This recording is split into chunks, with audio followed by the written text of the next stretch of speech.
Okay, greetings and welcome back. In this video, we're going to take a look at the construction script on a class blueprint. Now, I'll give you just a complete heads up. This is totally not in my notes. I was not even going to do this, but I was closing up shop and getting ready to go home, and I was thinking it would be really nice to squeeze this one thing in because it is just so cool. And I have to be careful because I could really do that for days on end when it comes to Unreal. But what we're going to do is select our blueprint that we've been working on. So there's our wall sconce blueprint right there in the content browser. Go ahead and open this up, and here's our event graph with all those cool things that we made happen while we play the game, our message that appears, the ability to press the F key and change things. But I want to talk a little bit about the construction script. As I mentioned this earlier, this is a script that fires over and over again while you work with an object in your viewport. This is kind of like what happens during construction time, while you're busy being a level designer. Once you actually start playing the game, this script stops firing and is completely ignored. You only get the end result of whatever you define here. Then the event graph takes over and handles all of your in-game logic. But what I want to do is take a minute and kind of prove it to you and show you how this works. So we start off with a construction script node. This is an invincible node. You can't ever get rid of this. This will always be in the construction script. So you will start this as your main quote-unquote event. This gets fired anytime you make any change to this actor in the game. So if you take this blueprint and you move it a little with a move tool, or if you scale it up, or if you change any of its properties, this construction script will fire again to make sure that everything is staying up to date. Now, how do we put that to good use? Let me show you. So here in the My Blueprint panel, if we scroll down a little bit, you see we have our sconce light and our bounce light. Let's grab our sconce light. I'm going to hold down the Control key and drag that in, and then I'll grab the bounce light and hold down the Control key and drag that in as well. Now what I want to do is change the color of this light. I'm going to teach you several things. This is totally like a bonus lesson, okay? So take this one with you to the bank. This is going to be super mega useful in your future blueprint adventures, but this is raw and on the fly and just showing a whole bunch of cool things all at once. We're going to talk about variables. We're going to talk about public variables with tooltips. We're going to talk about how public variables give you properties that you can change right inside the details panel, and then how all of that can tie into the construction script to make an asset, in this case a wall light, that is highly configurable right inside the viewport. So without any further ado, drag a wire off either one of these lights, and I just want you to type the word color, because we want to change the color of this light. And the first thing you'll see here is set light color. Choose that. Now, I want you to plug both of your lights into that as the target, because we want our lights to essentially have the same color at all times. I mean, ideally that's the case, right? The light that comes out is the same color that bounces around the scene. Which, I mean, I guess that wouldn't work if you had like a really brilliantly colored wall, but you know, we're not going to get into all the technical details. That's too involved. Let's take our construction script and we'll just connect that straight over to the light color, and that's beautiful, but now, I mean, technically we're done, but the problem here is we are essentially setting our light color to black, and that's not particularly useful. What we're going to do here is make a variable that at the end of the day, let me get this out of the way for just a minute, I want to be able to select any one of these blueprints and actually see a property over here in the details panel that allows me to change the color of those lights. And that's what we're going to set up now. So over here under new light color, I want you to right click on this input and choose promote to variable. Now that creates a variable that automatically holds a color. It really is that easy. So we will call this light color because it's already asking for a name. And then we'll manually kind of arrange this and get our nodes around. Now that is a shortcut, what I just showed you. The whole right click and promote to variable, that is totally a mega shortcut. If I delete this and then come over here to my it's hard to say, isn't it? My Blueprint panel, the My Blueprint panel, that's probably better. We'll right click and let's just delete this out. The manual way, the slightly slower way if you need that, is to click on the add new variable button. So it just looks like a variable up here. And then down here in details, you need to choose the type that that's going to be. So first off, we need to give this a name. We'll call it light color, and then a variable type.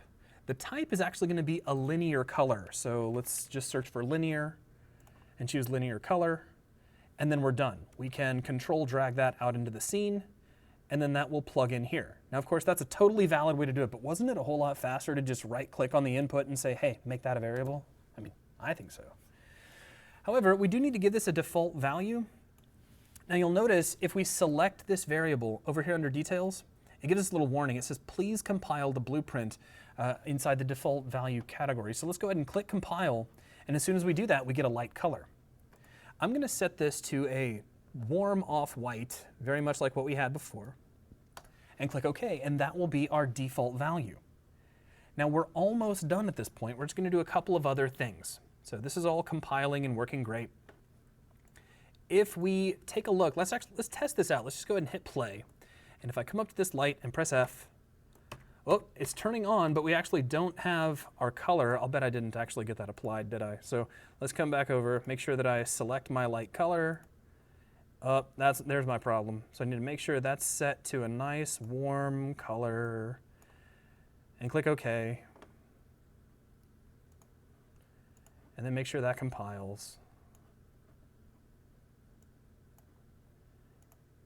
And let's also make sure that up underneath advanced that we set our value all the way up. Honestly, it looks like it may not be actually taking this value. So what I'm going to do instead is, now that I've compiled, we'll just go about this another way. Let's make sure that we look under our defaults panel and just make sure we can also set the default value in here. So here I'm just double checking my numbers. So RGB, we have 1 for red, 0.8 and 0.6. That should be about right. But also my alpha is at 0, so let's make sure that alpha is set all the way up to 1. So that should solve that problem, because that alpha of 0 is essentially making that light color clear, which is not going to be useful for our purposes. So let's try this again, F, and there we go. So there is our default light color, and it's toggling on and off just like it should, which is great. So meanwhile, back in our blueprint, we now have our default light color. What I want you to do is select that variable, and we're going to set this to editable. That makes this into a public variable. Notice what the tooltip says, whether this variable is publicly editable on instances of the blueprint. As soon as you do that, if we scroll down, here inside my blueprint, you'll notice that it gets a little eyeball next to it that is yellow, and that's a warning. That's saying it is a public variable, but it's missing its tooltip. So let's come in here under tooltip, and we'll say sets the light color. And then just to prove that it really is something that we wrote, we'll put a smiley at the end of it. Because, I mean, tooltips need smileys. It makes people feel warm and fuzzy. We'll compile that, and now I'm actually going to close out the blueprint editor. Let's make sure we save, and I'll close this out. Now check it out. If I select any one of these lights, take a look over here in my details panel. We actually have a light color. Now here's the fun thing. Our light is not on by default. So here's the catch. We have to come in here and we have to change our color to something like purple or some obnoxious color like that. And then if we come in and test it to play, you see this is now a purple light. I have a problem with that from a design perspective. I would like to be able to determine whether this light is on or off by default. So let's push things just a little bit further. If you want to go ahead and stop the video now, if you think you've learned everything you can from this, then I implore you to go ahead and skip ahead. But I'm going to squeeze one more thing in just because I think we can and because this is awesome and exciting to me. So what we need is a new variable that is a Boolean, literally like a positive or true, false, positive, negative, on, off in this case. So in my blueprint, I'm going to click on, and if I was going too fast, let me actually take a deep breath and slow down. So I'm going to double click on my wall sconce blueprint again in my content browser.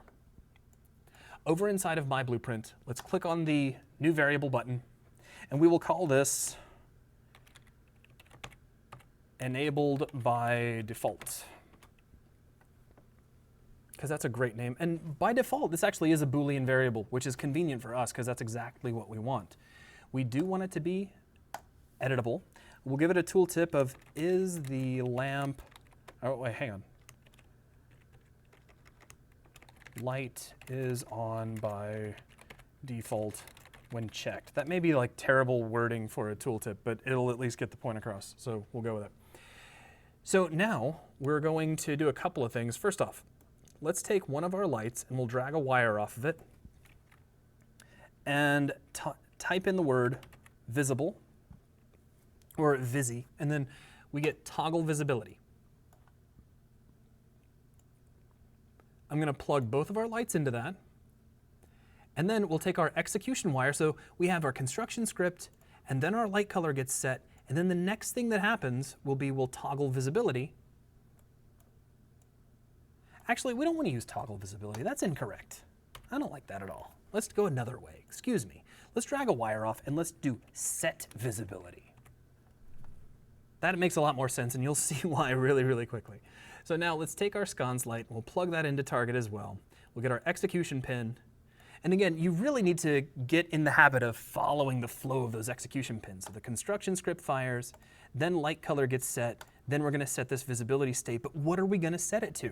Well, we now have a variable that drives that. So I can just drag. I don't need to hold Control or Alt for this. I can drag this right on top of this pin, and it automatically connects it for me. Let's go ahead and compile. And now, if we take a look, we have another property that just magically appeared. We have light color and we have enabled by default. So I can turn it on by default, and now I can start changing the color around and see that update live in the view. And if you want to go inside where it's nice and dark and a little easier to see, the great thing about class blueprints is we make a change to one copy and it comes along for free to all the other instances. So now I can turn this one on and we can change all of its properties like so. And there we go. So now we have a green light, and we can turn off enabled by default as soon as we're done.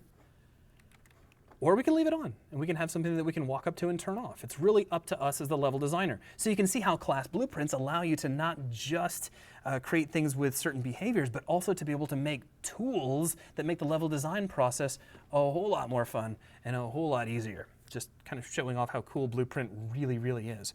So the last thing I want to do, and then I promise we'll go ahead and wrap this video up, is I'm going to grab my enabled by default property. And you'll notice we have category here, which is set to default. If you're wondering what that means, take a look over here in your details panel. These are all under the default category. So let's actually give that a name. Instead of leaving the category set to default, we're going to set this to light properties. And then if we select our light color, this now becomes a drop-down, and we can see light properties there as well. So now if we compile again, we can close out the Blueprint editor, and we have a nice, clean light properties category here inside of our details panel. And we can grab any light we want. We can switch it on by default. We can change that color to anything we want it to be. And then whenever we're ready, we can drop in and hit play and still toggle it on and off. So we covered a lot in this video. This was kind of a bonus. It was totally on the fly, off the cuff, whatever you want to call it. I wasn't gonna do it, but the construction script is a great way to be able to have executable script code that you can play with at level design time to really help you tweak and fine tune what your blueprint is going to be doing. And it's through the construction script that we're able to make changes, like say in this case to the light color, and each time we update this property, that construction script keeps firing. I guess one last thing I'll squeeze in just to show you this is if we're looking at the construction script and I start making changes, actually it might be easier. Let's make sure that we choose a debug object. Actually, we're not going to be able to choose that right now. So I got a little bit ahead of myself. So I guess that's actually going to wrap up this video. We now have a completely customizable, editable light that we can add anywhere in our level. So I'll go ahead and select this, and just for the fun of it, we can hold down the Alt key and slide a copy over to the other side of the door. And we can turn this one on and make it a red light, and grab this one and turn it on and make it a blue light, just to kind of show how individual each one of these is. But that's going to wrap things up for this video. Thank you very much, and I hope you enjoy your future adventures with Unreal Engine 4's Blueprint system. Take care.